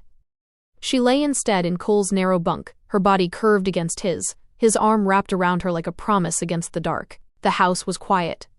The storm was over, and for the first time in a year, Amy Bennett slept without waiting for a miracle. Chapter 5. The Return. Luke knew before he knew. He saw it in the way Amy turned when she heard his horse approach, not startled, not anxious, but composed. There was color in her cheeks that hadn't been there when he left. A softness in her mouth that did not belong to restraint. She moved differently now, with a fluid grace that spoke of nights spent not alone, of a body awakened to pleasures previously unknown. And Cole did not meet his eyes. That was the first true wound. Cole had always met his eyes. From boyhood, through every hardship, every quiet humiliation, every unspoken acknowledgement of the blood they shared but never named. Cole looked at him squarely, steadily, with the patient endurance of a man who had long ago accepted his place in the world. Now, he looked away. Luke dismounted slowly, dust settling around his boots. The bull he'd purchased would arrive in 2 days, driven in by a rancher from the south. Strong bloodline. Broad chest. Proven. Practical decisions. Necessary decisions. He clung to these details like a man gripping railings on a swaying ship. He stepped onto the porch, removing his gloves with deliberate calm. "Amy, welcome home," she said. Her voice did not tremble.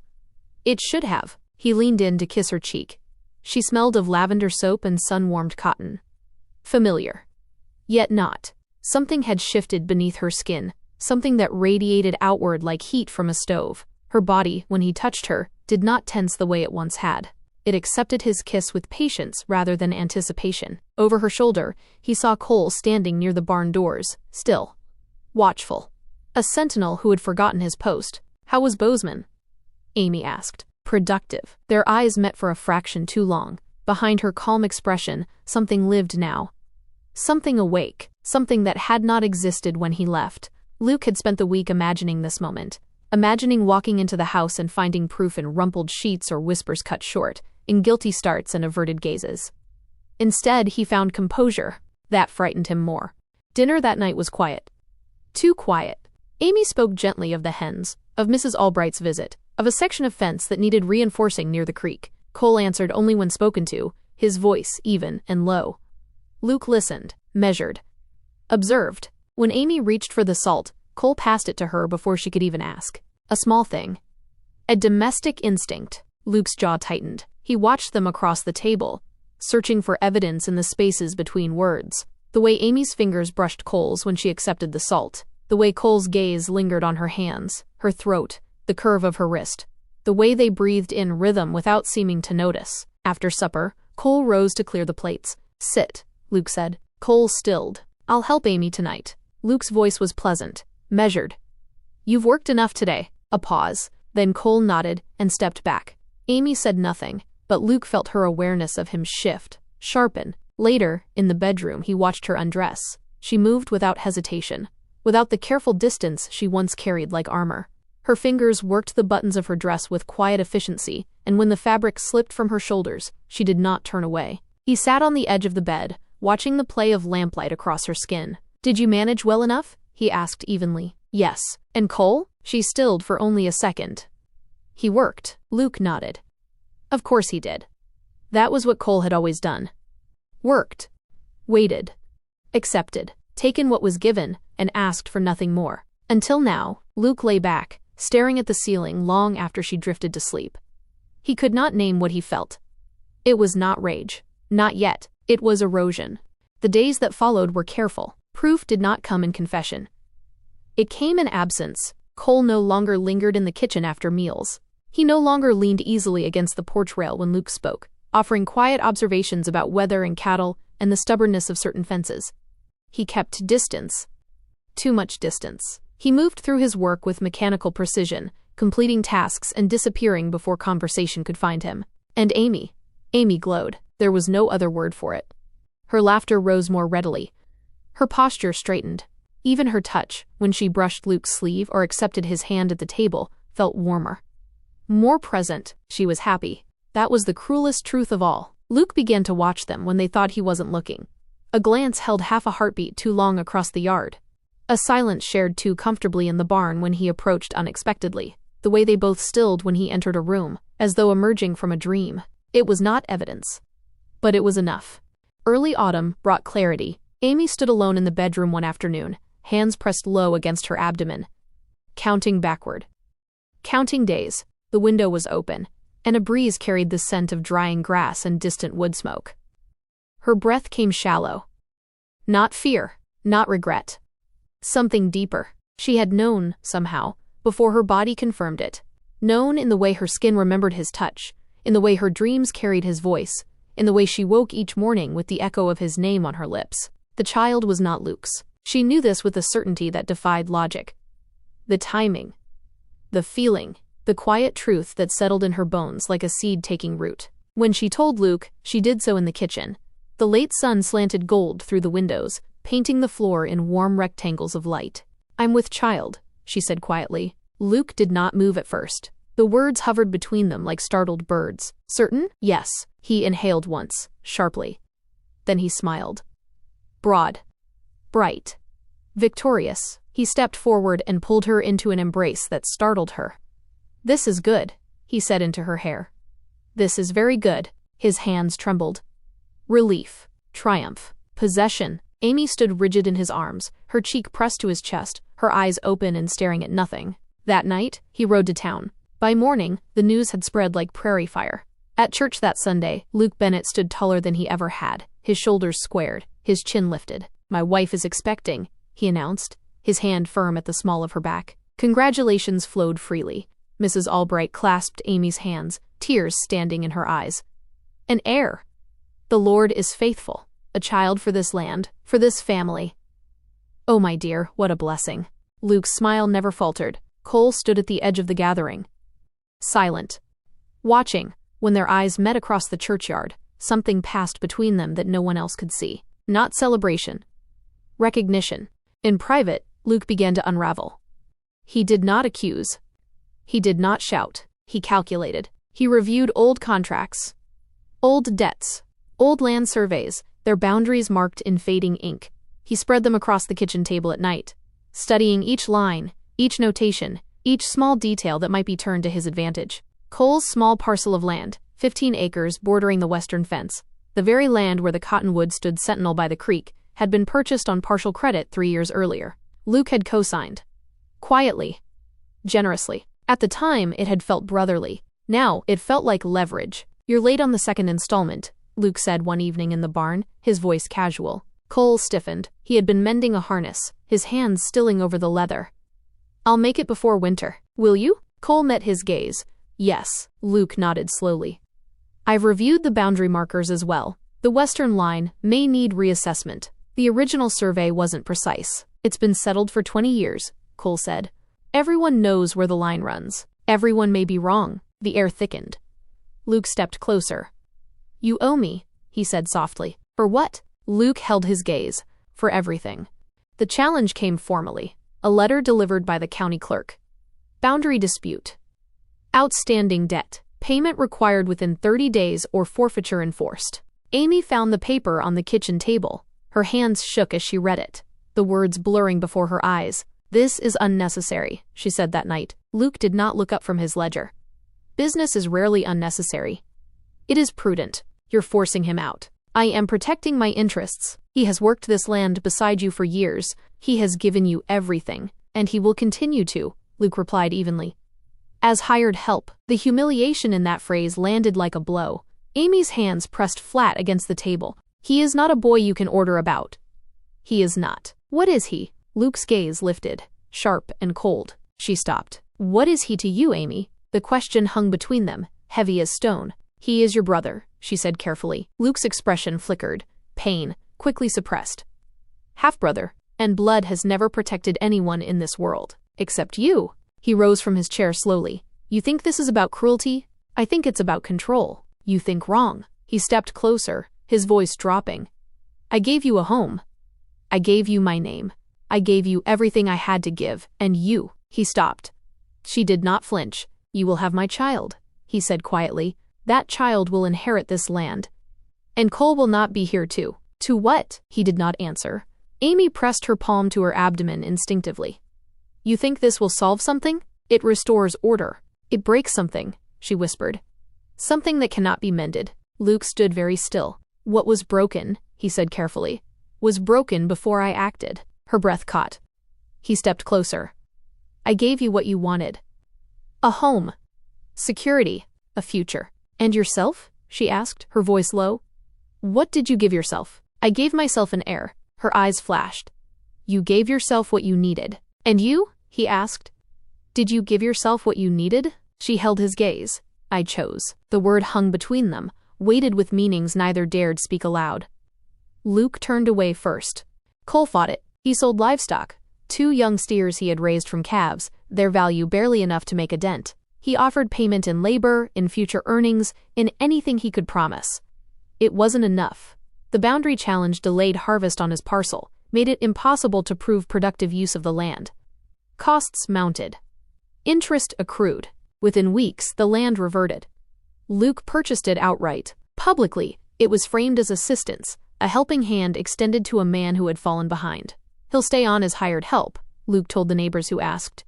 "The arrangement suits us both." Privately, it was exile. Cole moved his few belongings back into the bunkhouse beside the main barn. The same narrow cot. The same rough walls. The same humiliation he had known as a boy when he first arrived on Bennett land, with nothing but calloused hands and stubborn pride. Amy watched him carry his trunk across the yard.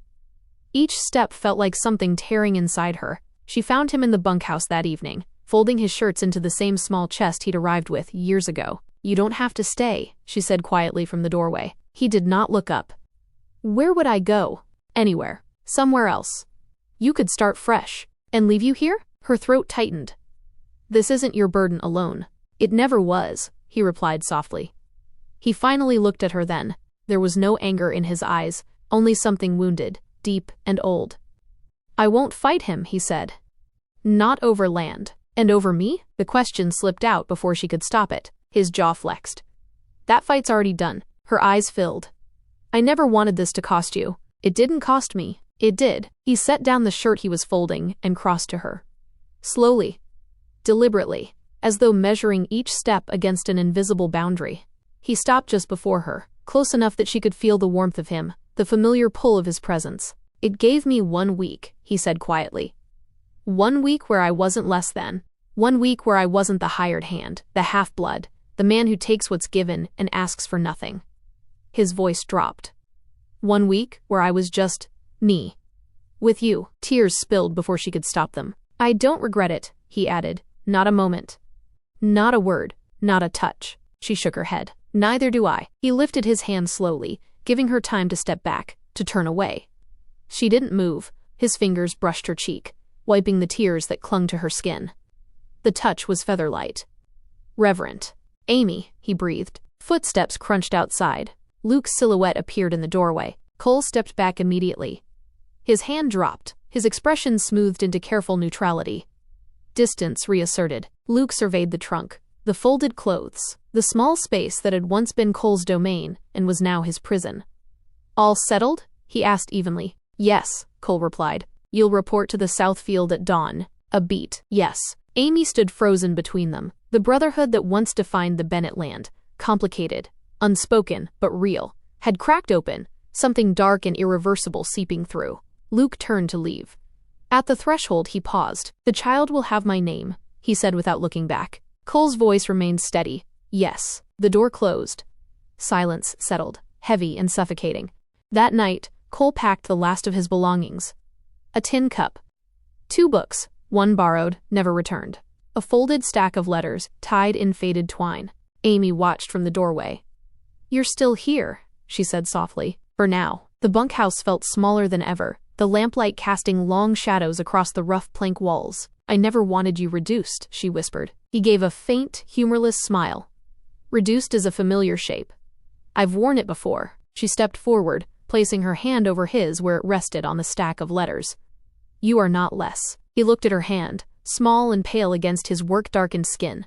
Then he covered her fingers briefly with his other hand, a touch that lasted only a heartbeat before he let go. Tell that to the man who signs the deeds. Outside, wind moved through the cottonwood tree by the creek. Its leaves whispered in the darkness, a sound she had come to know, as well as her own heartbeat.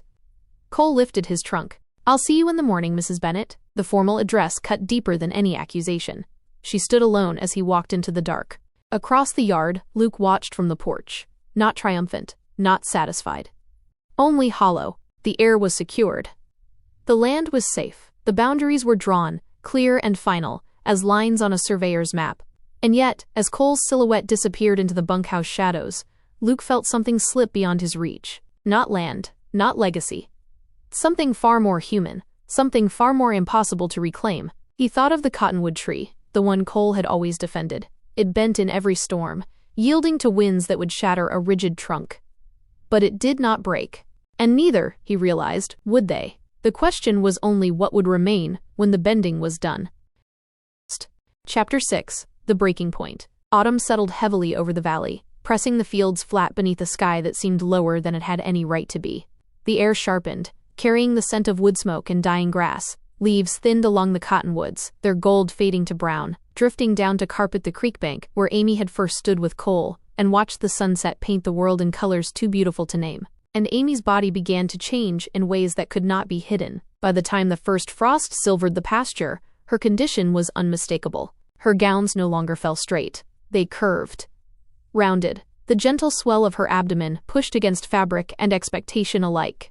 When she crossed the yard with a basket hooked over her arm, neighbors' eyes followed not her face, but the promise she carried.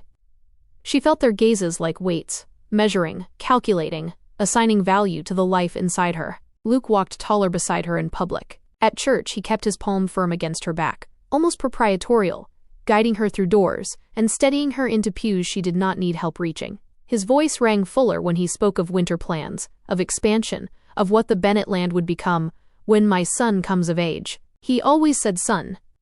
Amy never corrected him, but she felt the baby move inside her, quick, insistent movements that spoke of life and will and a future she could not yet imagine.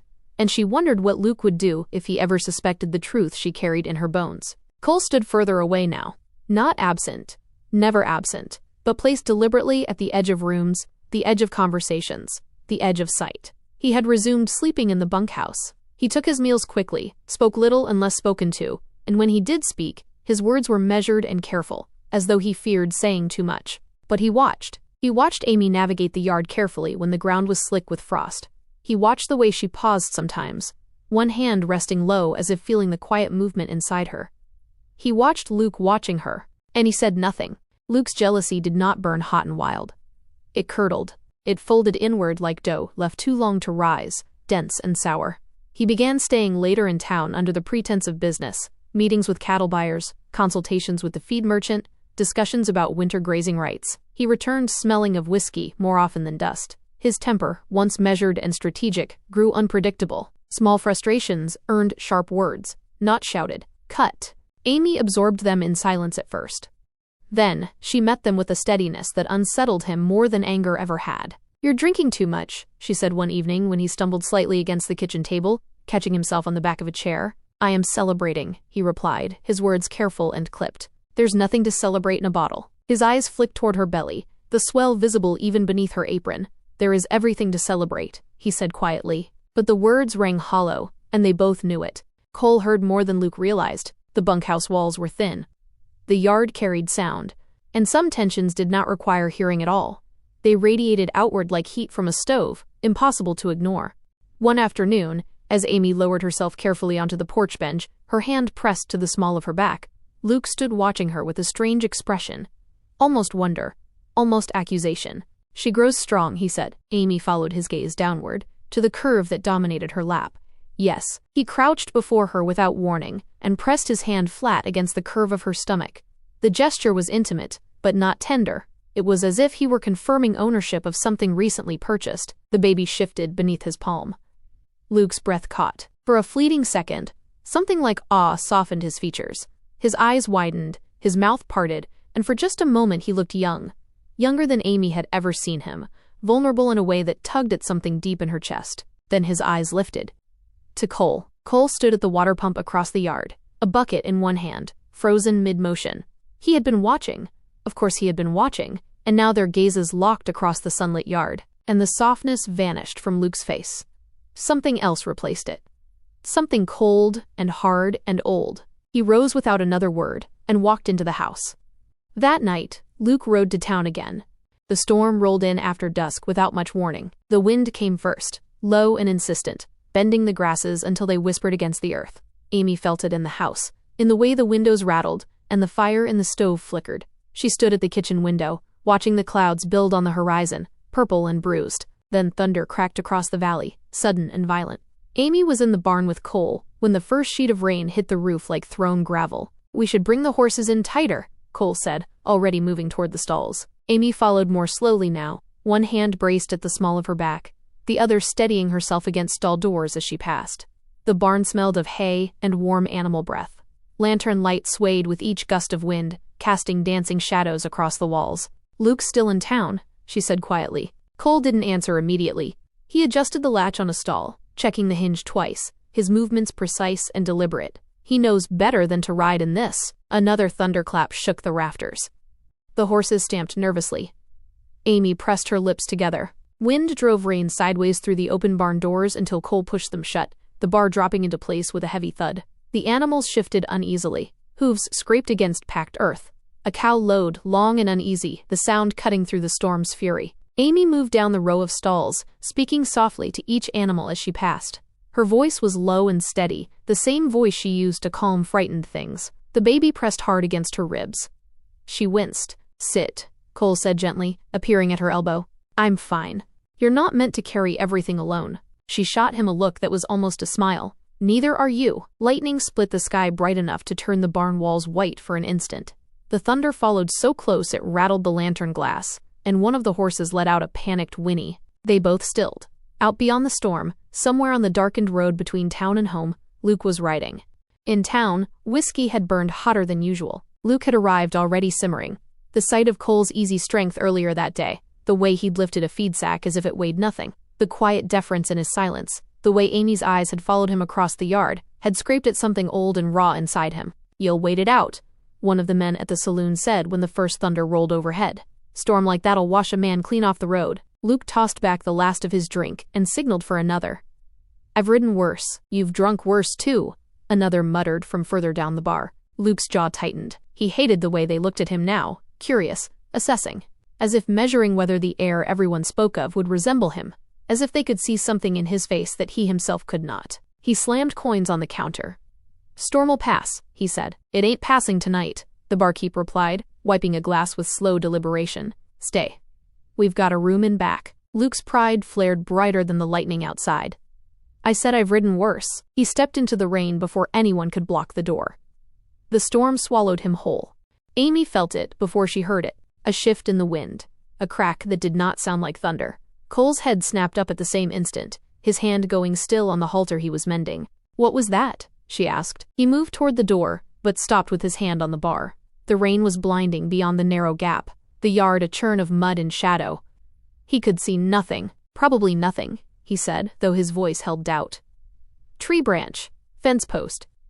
Could be anything." They stayed in the barn until the worst of it passed. The animals gradually quieted. Thunder moved further off, muttering into the hills like an old man grumbling in his sleep. The rain softened to a steady rhythm, then to a drizzle, then to nothing but the sound of water dripping from the eaves. Luke did not come home. By morning, the storm had washed the valley clean and cold. The sky was a pale, watery blue, scrubbed of clouds. Everything glittered with moisture. Amy stood at the window long after dawn, watching the road. "He may have stayed in town," Cole offered from behind her. "Sensible thing to do, with that weather." She nodded. But unease coiled tighter with each passing hour, each empty stretch of road, each imagined sound of hoofbeats that never came. It was near midday when a rider appeared from the western road. Mr. Halvorsen, from 3 farms over. His hat was clutched tight against his chest. His horse moved slow, head drooping, as though it too understood the weight of the news it carried. Cole stepped out to meet him. Amy did not hear the first words. She saw them, the way Halvorsen's mouth formed something heavy, the way Cole's shoulders went rigid, then dropped. The world tilted without moving. Amy stepped onto the porch, one hand instinctively cradling her stomach, the other gripping the doorframe for support. Cole turned toward her slowly. His face was pale beneath its tan, his eyes dark with something she couldn't name. 3 farms west, he said, his voice rough as gravel. Thrown from the horse. They found him just after first light. Halvorsen cleared his throat, his gaze fixed somewhere past Amy's shoulder. Neck broke clean. Likely quick. He wouldn't have suffered long. The words felt distant. Unattached. Like hearing a story about strangers. Amy blinked once. Twice. No, she said softly. But there was no storm now to swallow the truth. They brought him home on a wagon. Rain had dried from his coat by the time he arrived. Mud clung to the hem, dark and heavy. His face, stripped of anger and calculation, looked younger. Almost boyish. The lines of tension that had marked his forehead for months had smoothed away, leaving behind a stranger who resembled the man she had married. Amy knelt beside the bed where they laid him. His breathing was shallow, not dead. Not yet. The doctor had come from town, riding out as soon as word reached him, but he was already shaking his head before he finished dismounting. Spine's gone, he murmured after examining Luke in the front bedroom. Internal bleeding besides. It's a matter of hours, maybe less. Luke's eyes fluttered open as Amy took his hand. For a moment, confusion flickered there. His gaze moved around the room, the ceiling, the window, the familiar walls of his own bedroom, before finding her face. Amy, he rasped. I'm here. His grip was weak, barely there. His gaze drifted, searching past her shoulder. Cole stood in the doorway. Luke's mouth tightened faintly. Even now, even like this, something passed through his eyes. Old habit, old hurt, old jealousy. I always knew, he said, his voice thin but steady enough. Amy leaned closer. Knew what? He swallowed with difficulty. His throat worked. He was my father's son. Silence filled the room. Cole did not move. Did not speak. But something shifted in his stance. A settling, an acceptance. The final confirmation of what he had always suspected. Luke's eyes found him now. Held. Stronger, Luke whispered. Always stronger. Amy felt tears rise, hot and sudden, but she did not look away from Luke's face. I wanted. Luke's breath hitched. His hand twitched weakly against hers. Control. His gaze drifted across the room again. The bed, the window, the doorway where Cole stood motionless. Land, he whispered. You, the name. His eyes found her face again. I was jealous, he said, the words scraping out like confession dragged over stone. Of him, of what he could. He stopped, swallowed. Of what I couldn't give you. Cole stepped closer then, though not fully to the bedside. He stopped at the foot of the bed, his hands loose at his sides, his expression unreadable. Luke's eyes flickered to him again. Something passed between them. Years of shared history, of unspoken brotherhood, of rivalry and love, tangled so tightly neither could separate them now. I gave you everything, Luke murmured to Amy, his voice fading. She shook her head gently, tears falling now. You gave what you could. His lips parted as if to say more. To Cole, perhaps. Some final word, some acknowledgement that had been too long coming. I didn't, he began. The rest dissolved in a long, shuddering breath. His grip slackened. The room stilled. Amy bowed her head over their joined hands, tears falling silently onto the blanket, onto his still chest, onto the space where his heart no longer beat. Cole stood rooted where he was. Luke Bennett died before his child ever drew breath. The funeral came and went beneath a sky too blue for mourning. Men spoke of Luke's business sense, his stewardship of land, his determination. They spoke of the legacy he would leave behind, the child who would carry his name, the future he had built with his own hands. No one spoke of jealousy. No one spoke of storms that begin inside a man long before clouds gather overhead. Amy wore black that strained at the seams. Her belly was full and undeniable now, pressing against the fabric with each movement. Life and death stood side by side in her body, and she felt the weight of both with every breath. Cole remained close but never touching. He stood at the edge of the gathering, as he had stood at the edge of so many gatherings, his face composed, his eyes betraying nothing. After the mourners left and dusk crept across the fields, Amy walked alone to the barn. The air inside was warm, thick with hay and the steady rhythm of animals chewing. The horses knew her now. They barely looked up as she passed. She rested her hands on the broad curve of her stomach and breathed. Grief came in waves, not only for the man Luke had been, but for the boy he must have once been. For the brotherhood that might have been different, for the bitterness that had devoured him from within. The baby shifted strongly beneath her palms. Stronger, Luke had whispered. Always stronger. She felt the truth of it in the life moving inside her, in the future that stretched before her, in the land that surrounded her on all sides. "You will not inherit that," she whispered into the quiet. "You will not inherit his jealousy, his pride, his need for control. You will inherit this land, yes, but you will also inherit the cottonwood tree and the creek and the sky at sunset. You will inherit the best of what we were, not the worst." Wind moved softly through the open slats now, nothing like the fury of that night. It carried the scent of wet earth and coming frost. Amy stood alone in the barn, heavy with child, surrounded by the breathing of livestock and the scent of earth, and the memory of two men who had loved her in different ways. Outside, the Bennett land stretched wide and waiting. Inside her, something stronger than jealousy grew.